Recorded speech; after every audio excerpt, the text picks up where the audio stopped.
Hello and welcome.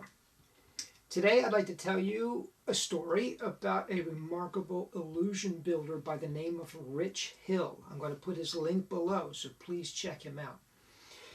Back in the early days for me, when I was on a progression from doing children's shows to doing larger shows, and I was acquiring what I hoped would be a grand illusion show, I was looking for a builder. And the builder I found was George Kimmery of Chalet Magic. I still have some of George Kimmery's props. I sold a number of his props. I regret to this day that I did that. So he built a sub-trunk for me. And this was a wooden crate style sub-trunk. And I loved it at the time. But as you probably know, if you watch this channel, I'm interested in illusion history. I'm interested in the history of magic. And at this point, the crate-style trunk just wasn't working for me. I really wanted a steamer-style trunk, and I wanted somebody to build one for me. So Rich Hill built one, and I'm going to get to that in a second, but I want to tell you the story about George. So George built a number of props for me, including my substitution trunk and my zigzag. Now the crate-style trunk I still have in the basement. I love it, although I don't see myself ever performing with that particular trunk again, mainly because it doesn't create the atmosphere that I really want. Now Doug Henning performed with a crate-style trunk, and his looked wonderful. It looked like a very weathered, worn trunk, and he used to do it Times Square. He used it in his show. He loved the trunk. It was one of his favorite effects, and I'm not sure if he ever did a show without doing it. Certainly the television shows. He only did it once in the television shows, as far as I know, but his touring show, I believe he always did the trunk. He always did things that go bump in the night. He always did certain standards. The trunk was one. His first illusion, by the way, Doug Henning's first illusion was a zigzag, a Robert Harbin zigzag. And Denny Haney always taught me that was the most versatile illusion you could possibly do. He said, this is Denny's words now. He said, if you're in a tight spot, you need to do an illusion. You don't have an assistant working with you, but you've got a few minutes backstage with somebody. You can train them to do it fairly quickly. Go out and do a grand illusion. So, in his opinion, the zigzag was the most versatile illusion you could do. You can do it surrounded, you can do it in a club setting, you can do it in a full stage, and I performed it in all those ways.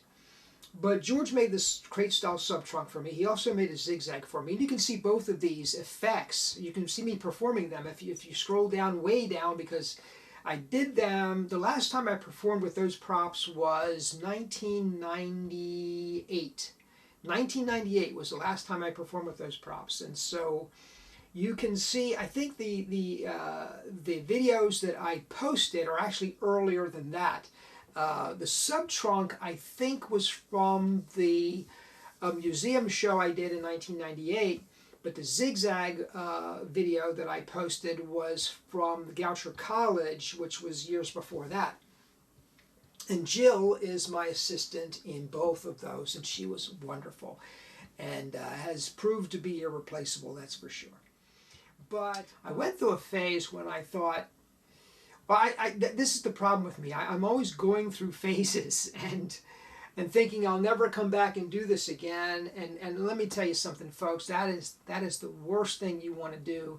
It is get rid of whole classifications of props and paraphernalia and so on, because life tends to be cyclical.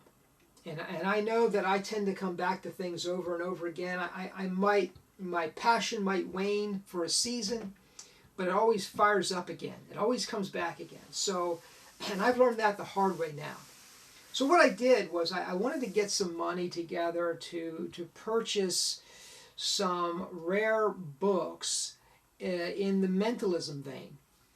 And in order to do that, I sold a number of grand illusions. I had a Palanquin illusion. I sold that. I don't regret selling that. I'm glad I did. I had a dollhouse illusion that I built myself.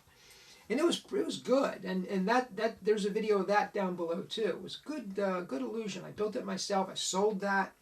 I had a sword cabinet that was built for me, and I sold that. The sword cabinet, by the way, was heavy.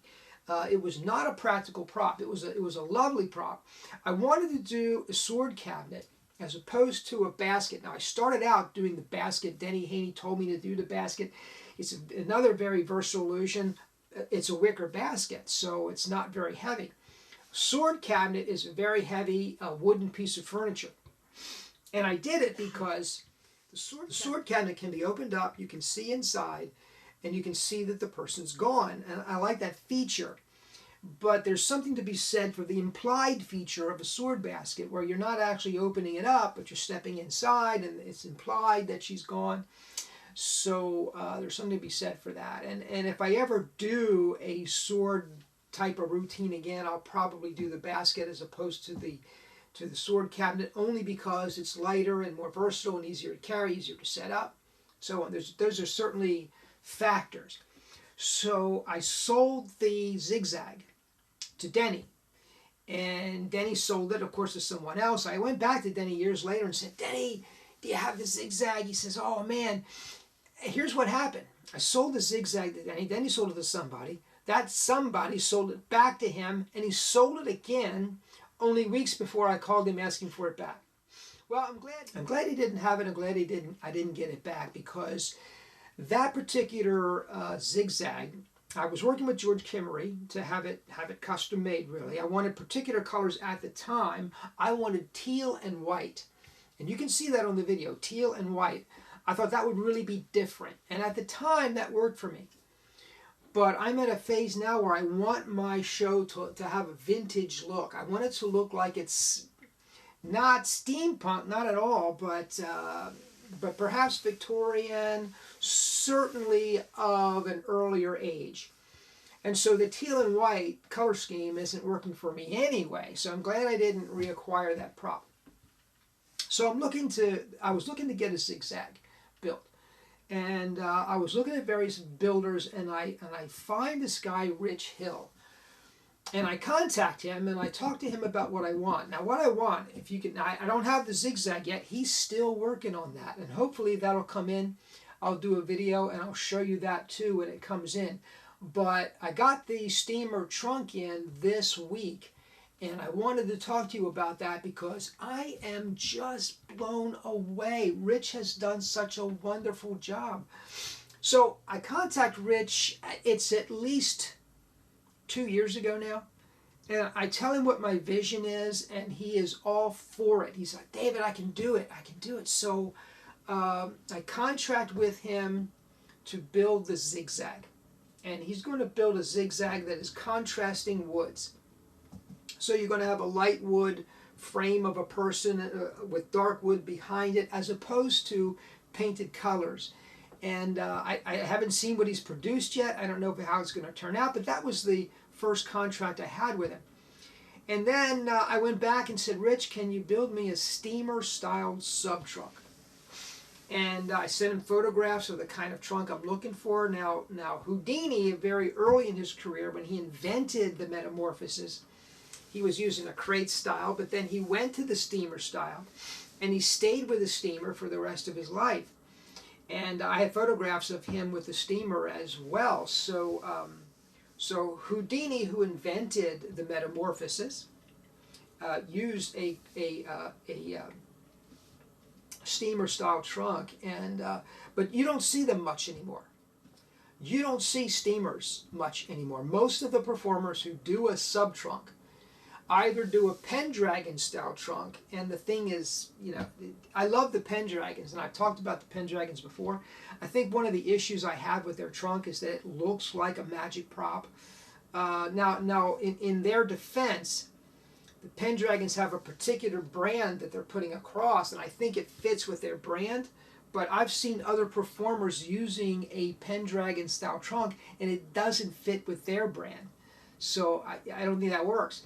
But anyone who's not using a Pendragon style is probably using the crate style. So you're not seeing steamers a whole lot.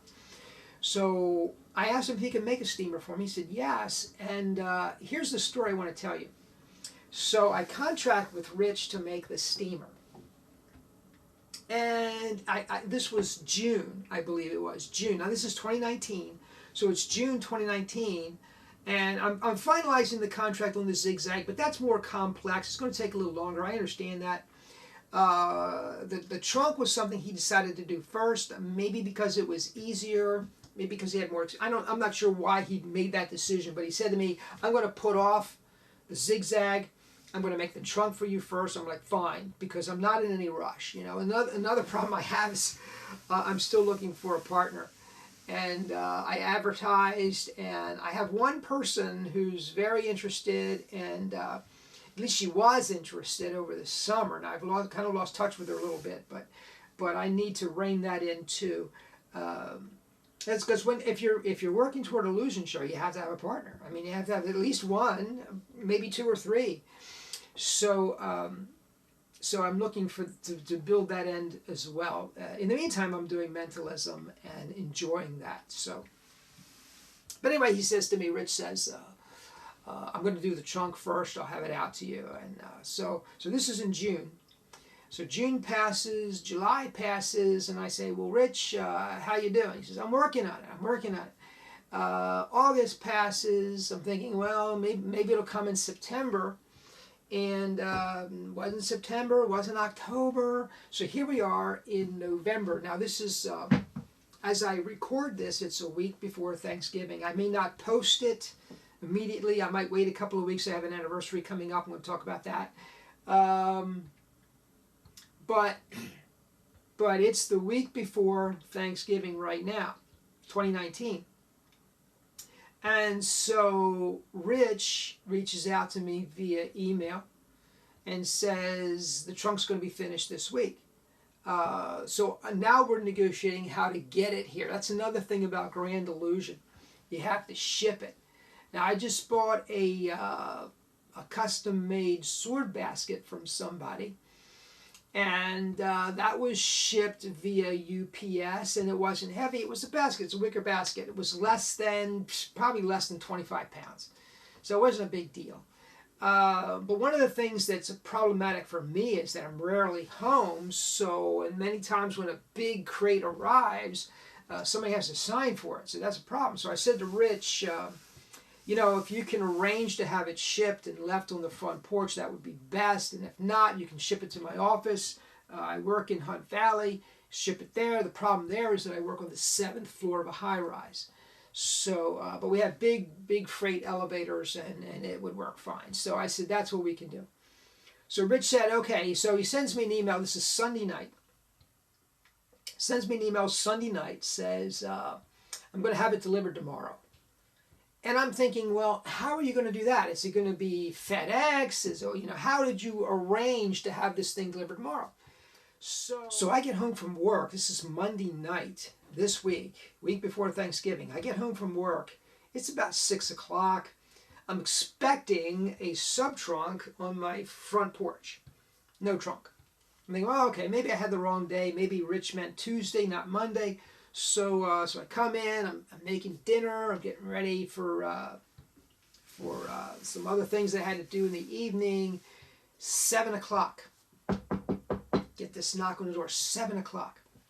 Now I'm still thinking in my mind, Rich never said how he was going to deliver it. I'm thinking UPS, I'm thinking FedEx. It's not uncommon for FedEx to be knocking on your door at 7 o'clock or UPS. So I'm still thinking this is going to be a professional delivery, right? So just knock on my door. I'm upstairs. My wife says, there's somebody at the door for you.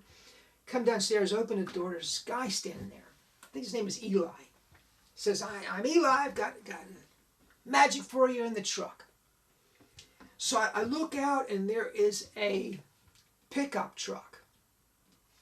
In the back of the pickup truck is this gorgeous steamer trunk. I'm still thinking this guy is UPS, right?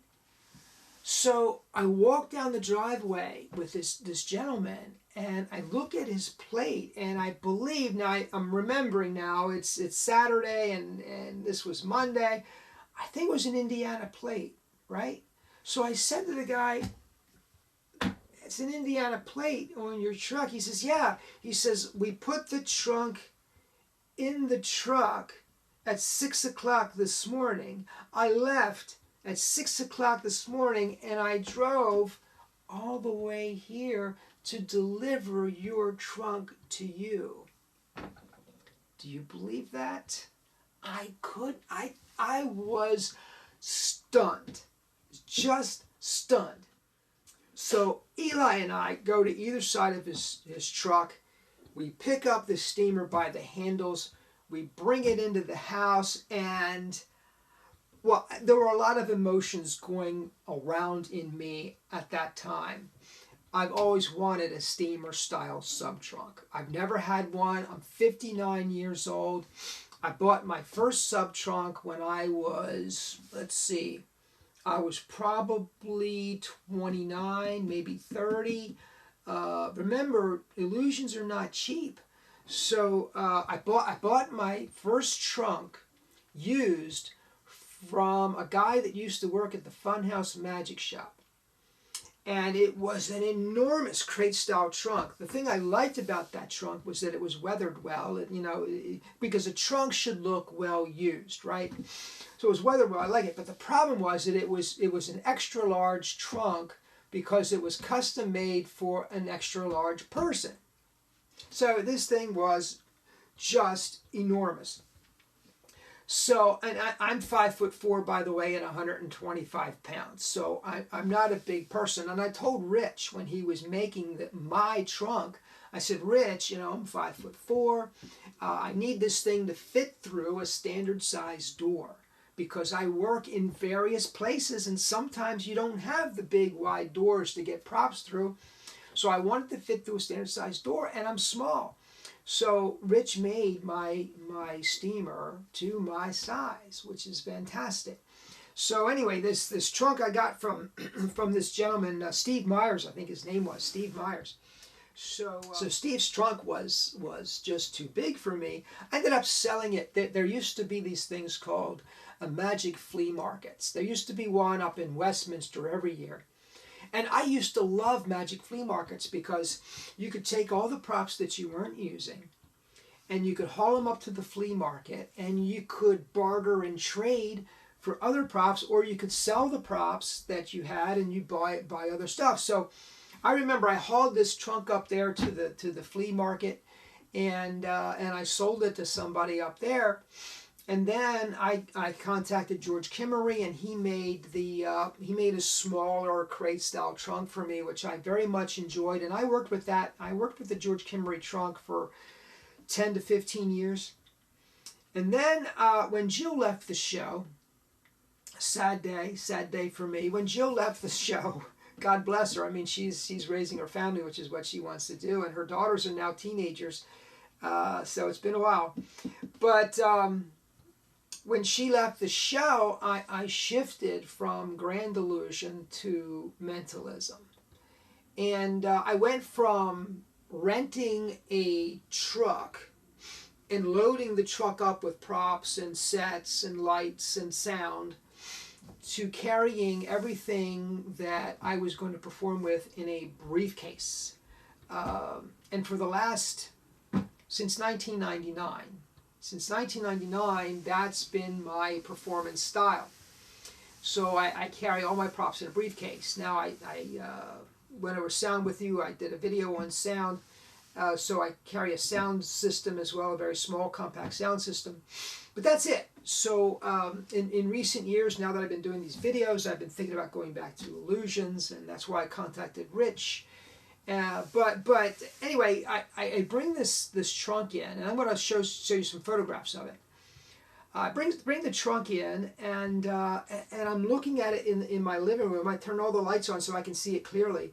My wife is standing there. Now my wife, she generally doesn't like Grand Illusions. I mean, they're expensive. So it's just not something she likes, but we bring this thing in and we set it down, and it's gorgeous. It's a steamer trunk. Now people that aren't into magic go out and buy antique steamer trunks and make coffee tables out of them, or side tables, or decorative pieces out of them. because they're just gorgeous pieces of furniture. So I have this trunk sitting in my living room, and my wife looks at it and she says, that thing is gorgeous. It's lovely. And I'm thrilled. I'm absolutely thrilled. And in addition to having this beautiful trunk, and I will show it to you, in addition to having this trunk, I got Eli standing there. And he's hand delivered it to me. He's not a UPS driver. He's not a FedEx driver. He's a friend of Rich's. And he drove this thing to me, probably from Indiana. I'm not sure what state now, but I think it was Indiana. And I'm in Baltimore, by the way. So I have driven to Indiana. I think that's at least 12 hours. So I was just blown away. But here's what I want to do. Here's what I want to do with this video. I want to show you some images of this trunk.